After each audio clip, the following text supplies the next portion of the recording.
Cancer सर्वांगीण मार्गदर्शन भाग 45 वैद्य दिलीप गाडगिल पुणे। तो हम युक्तिकृत बल की बात कर रहे थे कि जो विहार आहार और योग इनके ऊपर निर्भर इस प्रकार की है, और आहार की बात कर रहे थे कि जो नैसर्गिक खाद्य है वही हम लेवे। अभी ये संकरितकरण और फिर उसके बाद में पेस्टिसाइड्स, फर्टिलाइजर्स, इन सभी के माध्यम से हमें नैसर्गिक अन्न नहीं मिल रहा है, और वही सबसे बड़ी समस्या है कि हमें उससे प्रतिकार शक्ति जो होनी चाहिए वो नहीं मिल रही। तो फिर से एक बार नैसर्गिक खेती की तरफ मुड़े।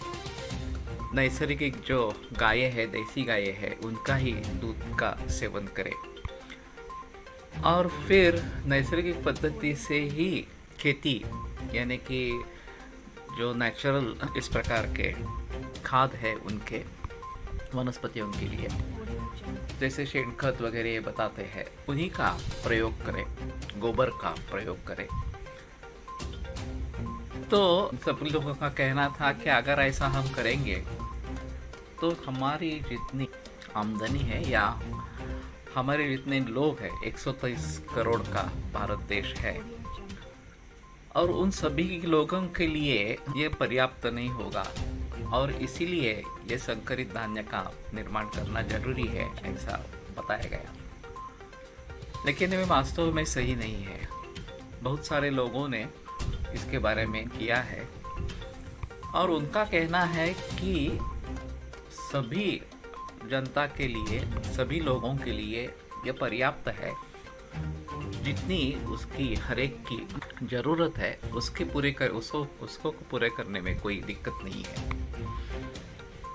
अगर हम अन्न त्याग नहीं देंगे, उसका भलीभांति इस्तेमाल करते रहेंगे, तो यह समस्या नहीं आनी चाहिए। बहुत सारा अन्न फेंका जाता है। ऐसा कहते हैं कि अमेरिका में, केवल अमेरिका में 33% अन्न है फेंका जाता है। तो भारत में भी ये प्रचलन अभी शुरू हुआ है, और मुझे आश्चर्य लगता है कि बुफे डिनर होता है जहां हम खुद अपने को कितना चाहिए उतना ले सकते हैं, वहां भी लोग जरूरत से ज़्यादा ही लेते हैं और फिर फेंक देते हैं। तो ये मानसिकता मूल रूप से बदलनी चाहिए। उतना ही अन्न निर्माण किया जाए कि जितना सभी परिवार के सदस्यों के लिए आवश्यक हो। परिष्कृत अन्न अगर हो गया, आज का अन्न कल खाना है, तो बराबर नहीं है सेहत के हिसाब से। थोड़ा कम होगा तो भी चलेगा, लेकिन ज़्यादा नहीं होना है, थोड़ी बात ध्यान में रखनी है। और अगर आपके पास दूसरी कोई सुविधा है, जैसे पशु पक्षियों को खाना आप खिला सकते हैं, घर में गाय वगैरह इस प्रकार के है जिनको हम ज़्यादा अन्न जो है वो दे सकते हैं, तो कोई आपत्ति नहीं है। लेकिन ये फेंक देना या दूसरे दिन खाना, ये तो बिल्कुल गलत इस प्रकार की बात है।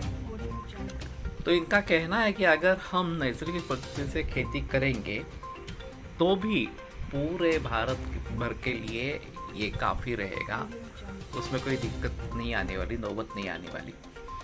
लेकिन ये बात सही है कि हम उसको फेंक न दें, उसका दुरुपयोग इस प्रकार से न करें।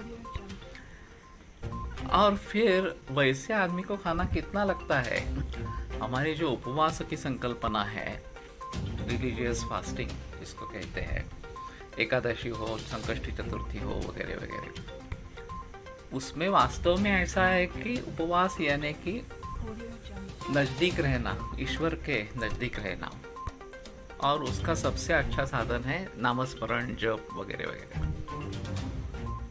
लेकिन उपवास में ये पदार्थ चलते हैं, वो पदार्थ नहीं चलते हैं वगैरह वगैरह, इस प्रकार से करने से उसकी पूरी संकल्पना ही बदल गई, और ये एक हमारे अग्नि पर अत्याचार इस प्रकार का भी उपवास में हो रहा है, उसके बारे में जिक्र करें।